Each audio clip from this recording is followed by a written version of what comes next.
Hola a todos y bienvenidos a mi canal Palabra de Teatrera. Yo soy Tea y hoy por fin os vengo a hablar de mis lecturas de octubre. Y como ya voy con retraso, pues voy a empezar sin más para que no se haga esto eterno.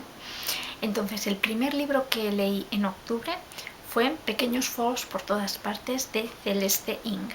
Celeste Ng es una autora estadounidense pero de origen asiático que escribe un poco sobre un entorno, en este caso, que conoce, porque el libro del que estamos hablando se desarrolla en un lugar llamado Shaker Heights, que existe en realidad. Esto es algo que yo cuando comencé a leer la novela no sabía y que me sorprendió mucho. Luego estuve buscando fotos por internet y la verdad es que es un lugar increíble, con unas casas preciosas. Viene a ser una especie de urbanización pero más grande, es tal cual un pueblo para la clase alta. Los que viven allí normalmente son gente rica, al menos los que tienen casas en propiedad. Cada casa es distinta de las demás, pero son todas preciosas, con grandes extensiones de jardín. Bueno, un pueblo en las afueras de Cleveland. Y curiosamente, pues Celeste Ng, la autora, se crió ahí. Y ella siempre ha dicho que le parece que es un lugar muy bueno para vivir y para criar a los niños, aunque ella hoy en día está casada y vive fuera de ahí.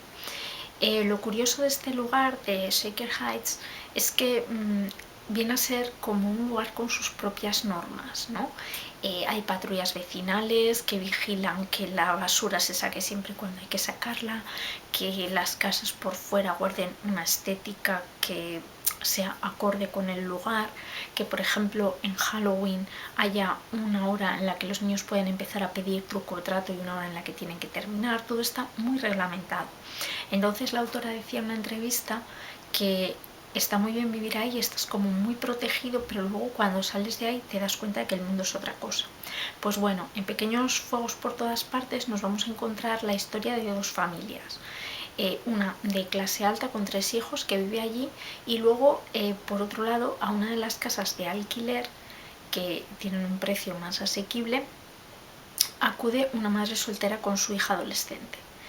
Y va a alquilar la casa que es propiedad de esta otra familia. Entonces, entre las dos familias se establece una relación, porque además la madre soltera empieza a trabajar para la otra familia y bueno, los hijos se hacen amigos y se empieza a establecer una relación entre las dos. Entonces vemos por un lado las diferencias de clase, vamos conociendo a través de flashbacks el pasado de las dos familias y bueno, el drama está servido. Tengo que decir que hay una cosa por la que esta novela me ha recordado a Canción Dulce de Leila Slimani, y es porque en la primera frase, o sea, digamos que es una novela que empieza por el final, y en la primera frase ya sabemos que algo que va a pasar al final de la novela, y es que la casa de esta familia se va a incendiar, y es un incendio en el que hay varios focos, pequeños fuegos por todas partes, por lo cual se sabe que ha sido provocado y se sospecha desde el principio que la hija pequeña de la familia es la que lo ha provocado. Como os digo, el drama está servido, es una novela que engancha muchísimo y que lo que creo que es que la autora ha sabido mantener el interés en todo momento y además crear unos personajes que de todos nos explica sus razones para actuar de una manera u otra, por lo que podemos decir que no son ni buenos ni malos, sino que son muy reales, grises, seres más bien grises, con luces y sombras, y que bueno, la verdad es que te mantienen súper enganchada. Tanto es así que durante muchos momentos de la novela yo pensaba que le iba a dar 5 estrellas, pero finalmente se llevó solo 4 porque el final sí que me pareció un poquito facilón. Pero se tratan muchos temas interesantes acerca de la maternidad, de la familia, de las relaciones de clase, bueno, muchísimas cosas, y por eso lo seguiré leyendo a esta autora sin duda. La segunda lectura que hice en este mes de octubre fue El balcón en invierno de Luis Landero, que es un libro de no ficción. Son las memorias del escritor referentes a una parte de su vida. Luis Landero escribió esta obra, según nos dice, cuando estaba intentando llevar la trama de una novela y no le acababa de salir nada que le convenciera, y entonces bueno, empezó a recordar cosas de su infancia, su adolescencia más bien, y decidió escribir estas memorias.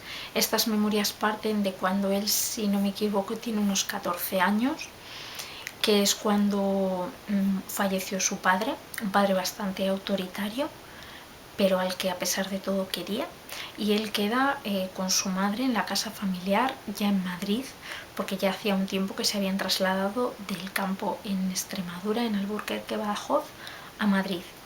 Entonces, bueno, está contado a través de flashbacks. Lo mismo nos cuenta un poquito la historia de su padre, la familia de su padre y la de su madre, la vida en el campo, el contraste con la gran ciudad, cómo transcurrió un poco su infancia entre el campo y el pueblo, y luego cómo transcurría su vida en Madrid.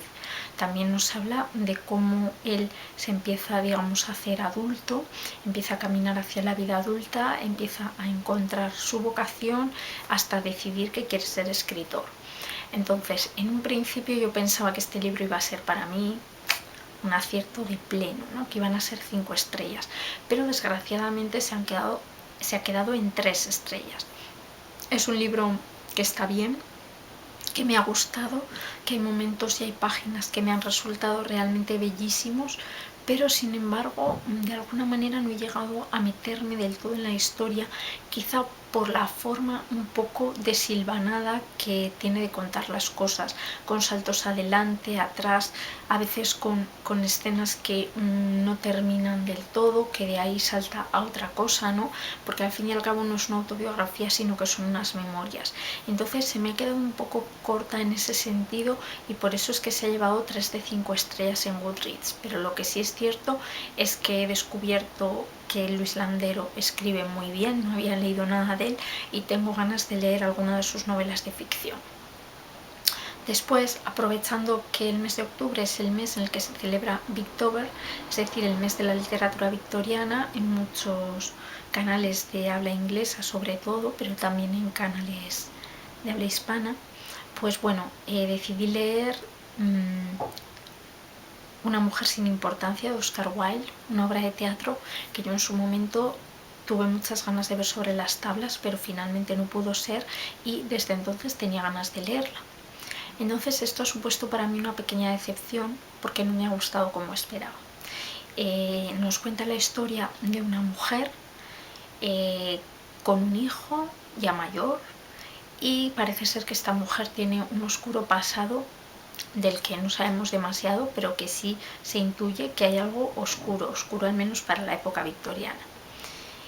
Y eso me parecía en principio muy atrayente, pero sin embargo es una obra en la que no he conseguido entrar, hasta tal punto de que muchas veces tenía ganas ya de terminar y de que se acabara. ¿Por qué? Pues no lo sé muy bien, la verdad.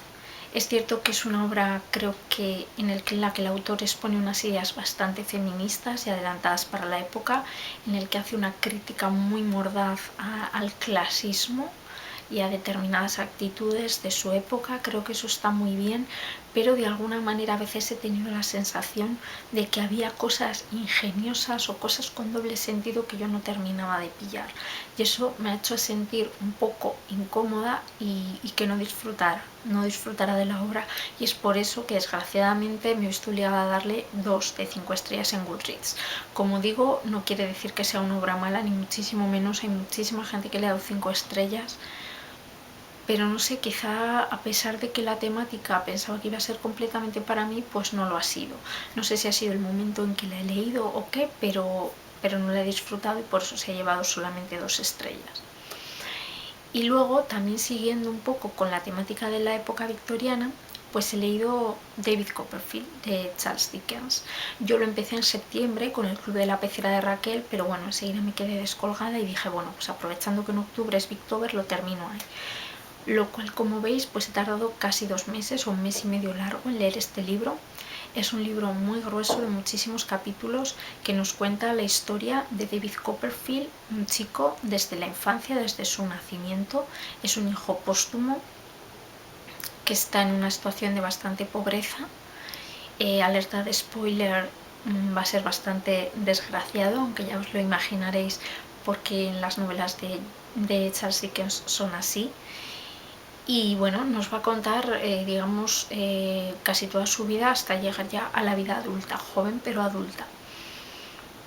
Hay un sinfín de personajes, como es habitual en muchas novelas de Dickens. Lo que ocurre es que para mí han sido demasiados. Esta es una de esas novelas que dicen que tiene mucho fondo autobiográfico del propio autor. Tiene partes súper interesantes. Yo la empecé a leer con muchísimo interés, estaba muy enganchada porque Dickens ambienta muy bien sus historias y escribe muy bien, pero lo cierto es que más o menos a la mitad de la novela hubo un momento en que se me hacía muy cuesta arriba leer, incluso pensé en abandonar. Finalmente no lo hice y luego para mí remonta un poco y vuelve a ser otra vez más interesante, pero lo cierto es que como es una novela de estas que publicaba por capítulos, un capítulo más era un dinero más, pues la verdad es que a mí me parece que se alargan demasiado y que hay capítulos que no tienen demasiado interés. Y es por eso que, a pesar de lo bien que escribe Dickens, ha llevado solo 3 de 5 estrellas en Goodreads. Y yo, que tenía muchas ganas de leer La pequeña Dorrit, me temo que va a pasar un poco lo mismo, así que voy a espaciarlo y voy a dejar un tiempo antes de adentrarme en esa novela, que también fue por capítulos y que aún es más larga, porque temo que me pueda pasar lo mismo que con David Copperfield. Y bueno, estas han sido mis lecturas del mes de octubre. Contadme si las habéis leído, qué os parecen, si alguna os llama la atención o si la vais a leer. Y todo eso y mucho más lo podéis dejar abajo en los comentarios y yo estaré encantada de leerlos y de responderlos. Así que nada más, nos vemos en el próximo.